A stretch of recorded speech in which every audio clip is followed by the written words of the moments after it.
Been happy to take your questions. I just want to make three broad points before we open it up. The first is, after a lot of commentary in recent weeks about the state of the transatlantic relationship, the United States and Europe head into these two summits aligned and united on the major elements of the global agenda. In just the past few weeks, we've seen the U.S. and the EU come together for joint action on COVID-19. We've seen the U.S. and EU launch a global methane pledge and other key climate initiatives. The U.S. and EU have launched a Trade and Technology Council to set the rules and standards for economics and technology in the 21st century.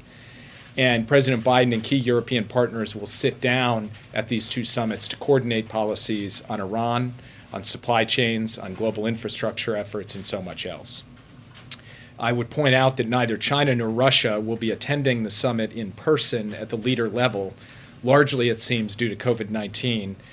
The U.S. and Europe will be there, and they'll be there energized and united at both the G20 and COP26, driving the agenda, shaping the agenda as it relates to these significant international issues. Second, the trip is going to give the president an opportunity to advance some of his highest affirmative priorities on behalf of the American people.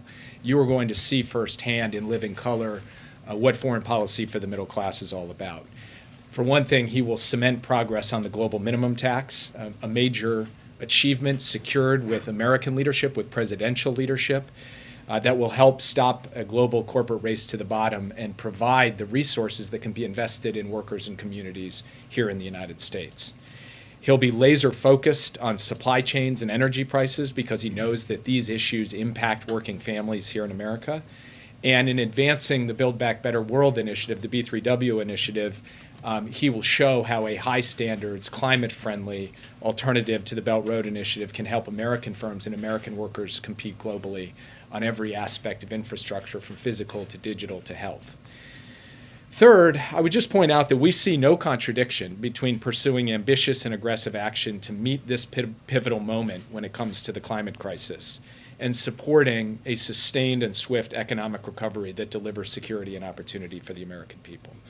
The president going into COP26 has committed the United States to decisive action this decade, a 50 to 52% reduction in carbon emissions by 2030, a doubling of our international finance commitment consistent with the $100 billion Paris goal, and he intends to make good on these commitments.